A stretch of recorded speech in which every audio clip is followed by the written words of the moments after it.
Hi everyone, my name is Adese Okoje, the founder of BWHR, previously known as Black Women in HR. Today is the first episode of our podcast series in 2023, and I have the amazing Taryn Gray. She is speaking to us today all the way from DC, and I'm so privileged to have her give up her time because I know it's really early, but I do appreciate you giving up her time.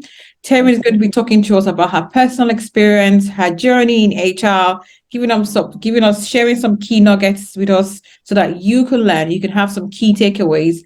Most of the time, I'll be doing most of the questions. She will be doing all the talking. So please, listen well. If you find Terry's conversation really useful, at the end of this session, she'll share all her LinkedIn, all her social media handles and contact details. Please remember to connect with her. And if you do want to access any of our services, please reach out to her. So I know Taryn is the best person to introduce herself.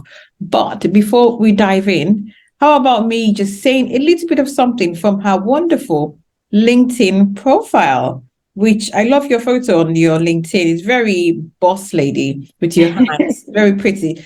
Totally look Thank you. different. Look different from this, but I love your LinkedIn profile. So who is Taryn? She's a highly skilled and accomplished HR professional, top-notch services. She provides top-notch services for all operations related to the employee lifecycle, talent development, onboarding, to name a few. She has a strong knowledge in talent acquisition, benefits administration, request processing, and employee performance. Taryn is an articulate communicator. You will find out throughout this podcast. She serves as a bridge to engage. She serves as a bridge to engage concerns and ideas between the workforce and management. She's played a vital role in addressing issues and complaints while assisting administration with HR policies, employee progress, and long-term goals. But that's just a little bit. I'm just going to let Taryn dive in and do a more detailed introduction about who she is, what she does. Then we'll dive right in. Okay. Hi, everybody. So I'm Taryn. So yes, all of that, that's actually wonderful. That's a good about me on my LinkedIn page. And yeah, so I cut my hair about 3 weeks ago. Major decision. So my career is definitely versed. I started out in construction, actually, my first kind of like admin HR role. Um, and I really didn't understand HR then. I didn't even know I was doing HR then. It was just something that I was just told to do. And then later on in my career, where I always say HR found me, someone reached out to me and said, "Hey, you'll be perfect for this job."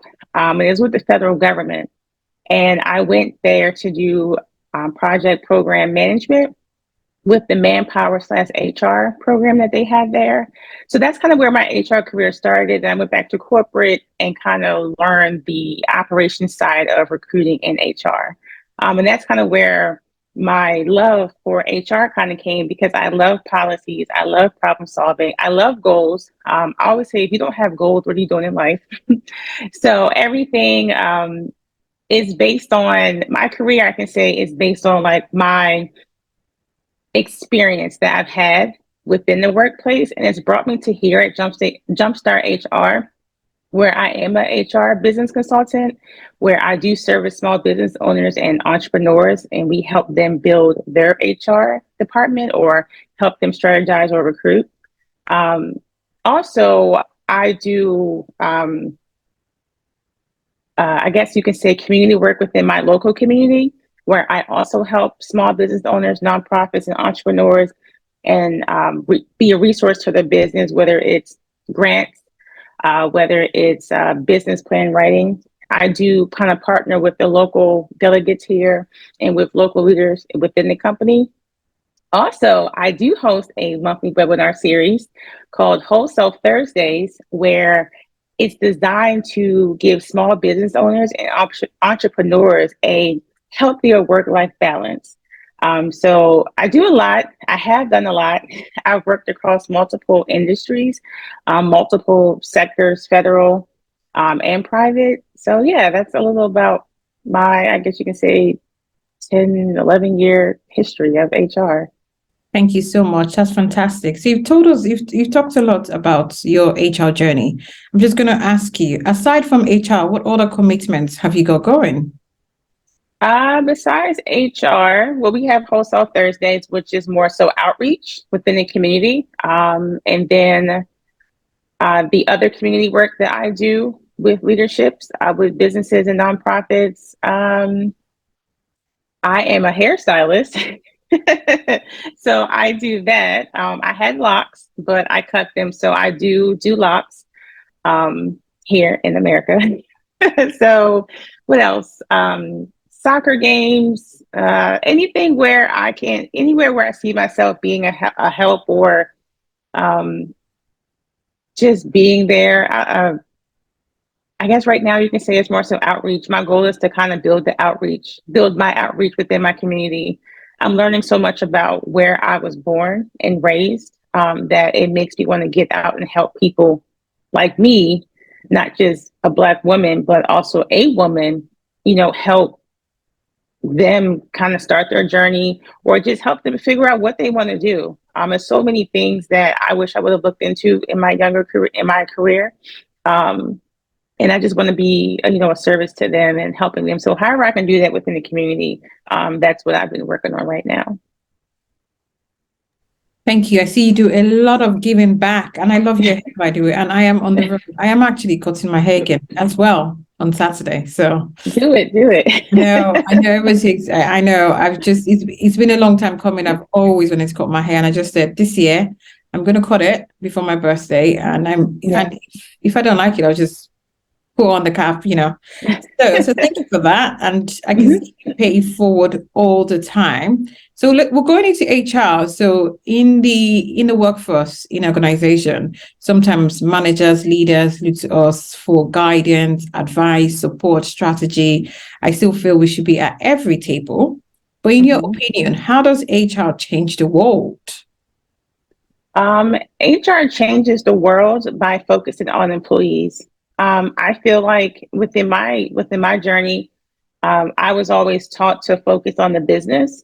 And I'm not saying that those leaders were terrible or they were bad, but I realized when you focus on employees, that's how you start changing the world. When people are appreciated, when people feel as they aren't just a number and they actually count within the organization, then they're happier. They're more likely to come to work. And then with that, attitudes start changing. They can tell their friends about the company. When we start focusing on the person as an individual, we change the world versus focusing on the numbers in the company. Because me myself, I've been in positions where I absolutely hated my bosses. They were terrible, and all they cared about was the business. I call it a canned response. Every time I went to them with the issue, it was, I understand we're working on it, but they never worked on it. And maybe so that they were so boggled down in every day that they could not focus on the employees. But honestly, you change the world via HR by being a resource, by being a service, by looking after the employees and their needs, because honestly, at the end of the day, the employees are the ones that drive the company. No employees, no income, no company.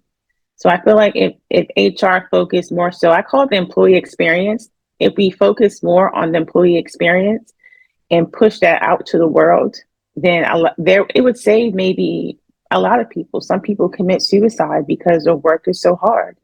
But if we actually take time to listen to the people or peoples, then I feel like eventually the world could change via HR.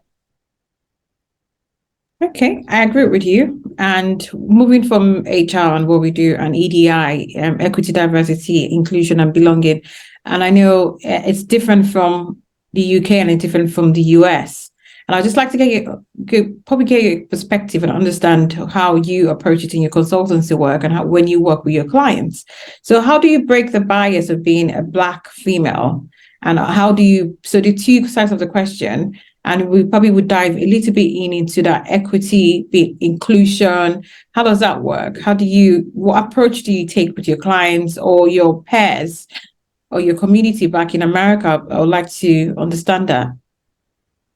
I can honestly say I struggled with it a lot early on in my career. This is the second time I cut my hair. The first time I was working in the federal government, and I won't say that it wasn't accepted, but I would say that I wasn't taken seriously.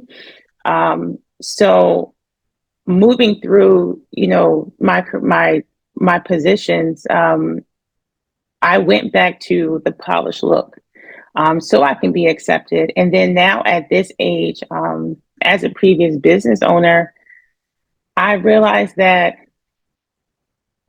whoever is going to work with you is going to work for you and therefore you. I was always taught all money is not good money. And how I approach it now and with my clients is I bring value. My goal is to help you, despite what my looks may be, despite what color my hair may be, despite what I may have on. At the end of the day, my goal is to bring value. At the end of the day, my goal is to help you thrive.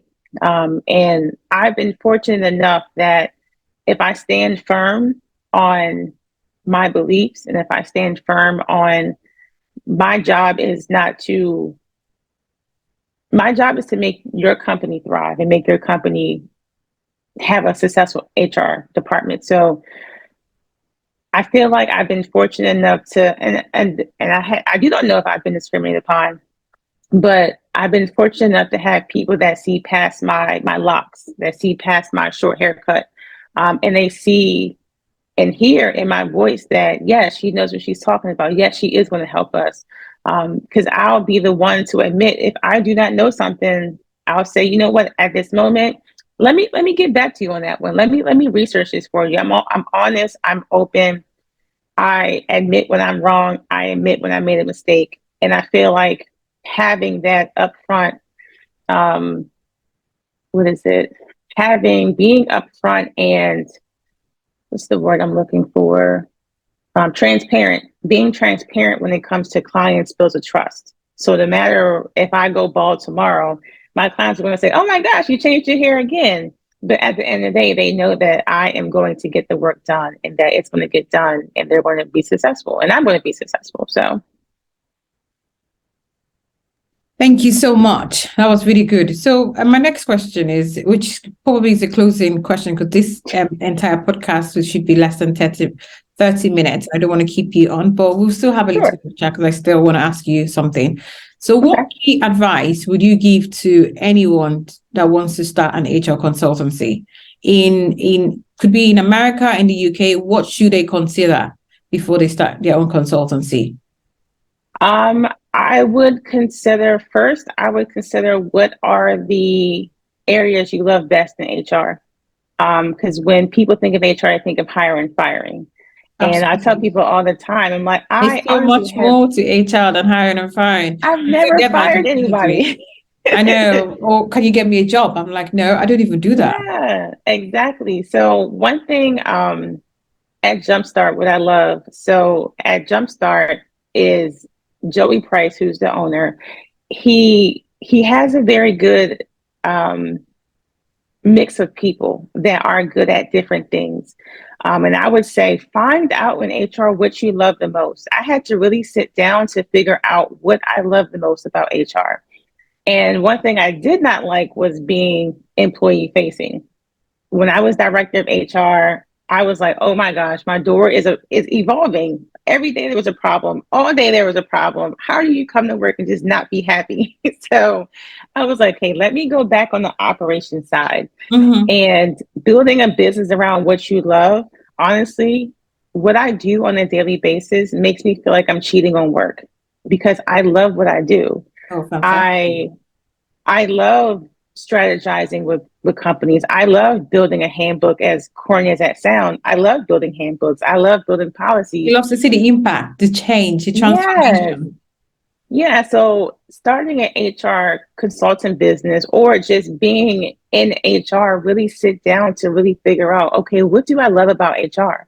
And how you said DEI, DEI is something, I won't say new, but it's something that's blooming now. So maybe looking into that, looking into ops, looking into performance. I love performance reviews. So looking into what makes you happy at the end of the day that you can literally do for free. And if whatever you could do for free is what you should put your business in, because you're going to do it wholeheartedly. I don't like data entry, so I know I'm not going to say, hey, yeah, I'll input all your people into your HRS system. I hate it. I'm not going to add that service. At least But what I, you're honest about what your yeah, what your strengths and weaknesses are. exactly. And build off your strengths, because I promise I'm sitting on a podcast right now and this is work. This is work. So this is what I mean. Like, this is, find what you love, and I promise, like, you'll do it and you'll succeed, and the impact it'll be great. Thank you. Another key advice, what would you, we're coming to the end of the academic year for students, and we have the graduates finishing their dissertation and project work, and we have some new graduates wanting to pursue a career in human resources. What would be your advice to a young lad or young girl or young female, or however they identify themselves, who wants to pursue a career in human resources let's assume in the United States, because that's your country? What would be your advice to someone who's young, eager, ambitious, and wants a career in human resources? My advice would be try an internship program, especially if you're graduating from college. Go utilize your career development center. They are the best ones and have the best connections with companies. Internship, whether it's paid or unpaid, sometimes all internships aren't going to be paid, but I promise you, just doing 3 months, doing 6 months, however long, I promise you, having that experience on your resume is going to get you in the door to starting your HR career. Now, one thing I do see about students where they graduate from college and they're like, yeah, I'm going to start making 80K because I have a bachelor's degree. No, that's not going to happen. You're going to have to start at the beginning. And I know it's this generation, once it's called the microwave generation, everything is given to them and they want everything fast. But starting in the beginning with an internship program, or if you cannot find an internship program, maybe starting as an office manager and then asking your boss, hey, are there any HR type functions I could do? Any type of office work with added HR functions can help you break into an HR career. Because that's how I broke into it, just by having, I built a handbook. I probably built 2 pages of it, but the fact that I touched it and I helped gave me the access I needed to work for the federal government. So internship programs, office manager positions. If you're currently working now and you're in a position where you want to eventually go into HR, I would go to your boss or your superior and say, hey, I want to take the HR path. How can I get there? What can I do to add to my goals? And if your boss isn't excited enough, find ways to add your own goals. Look up HR positions, Google HR positions. I don't know. And then from there, take from the job description and start training yourself. Take classes at the local college. Find a mentor. A mentor is also great networking. Be a part of HR groups. I'm a part of, I think it's called Black in HR. And the network is very vast. They have connections all over the place, from Google to Microsoft to Amazon. Networking and being a part of a group also helps you get in the door, because you never know. It could be someone. And you should be part of the Black Women in HR as well, BWHR. Yes, I am. You should say that. Yeah, networking, like Black and HR. I know America has HR girlfriends. Black and HR I know there's a Black and HR UK network. Is yours America or UK? So there is a Black in HR. I looked it up on on Instagram. I don't know if it's like a community based because I Okay. haven't seen that they posted anything since like 2021 Okay. or two. But Mhm. we do have a Black in HR, which is a group that I'm a part of on Facebook. Oh, Facebook. Okay, it is. Mhm. Do you know I never had a Facebook? I still don't have a Facebook account. Never did, still don't. I had one in college, and it's the same one. Yeah, no, I just never. I was such a private person, didn't see the need. And yeah, I still only have a couple of social media. But sorry, I Mhm. cut you short in terms of Oh no, your. you're fine. You're fine. But No, yeah, that was all. That was all. but that's really good advice. It's really, really great advice for new starters. And because our listeners are at different levels in their career, and you've given us different aspects in terms of EDI, your journey, equity, diversity, and inclusion. And so thank you so, so much. Thank But you. Taryn, how can our listeners find you? Where can they find you? And what services do you provide that they can access? So the listeners can find me on Instagram. My Instagram isn't like a lot, but it's Taryn, I believe it's Taryn.McKenzie. They can also follow IG, Jumpstart HR on IG. The website for Jumpstart HR is actually on my background. And the services that Jumpstart provides. So we are a HR outsourcing company, and Joey Price is the owner. We provide HR strategy, payroll, recruiting. We do handbooks, policies. Pretty much, we will look at your business from A to Z.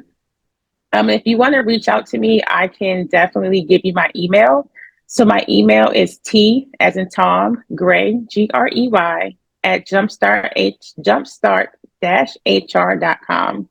And we would love to talk to you if you would like any services. But we do HR from A to Z. And like I said, we also have recruiting services. And also, if you go on the website, we do have freebies for small business owners and entrepreneurs. So if you want to have a handbook outline, if you want to have a performance review outline, so we do have some freebies out there for maybe like solopreneurs to grab who are looking to hire employees, but just don't know where to start. So that's a good place to start is our website and look at what we have to offer.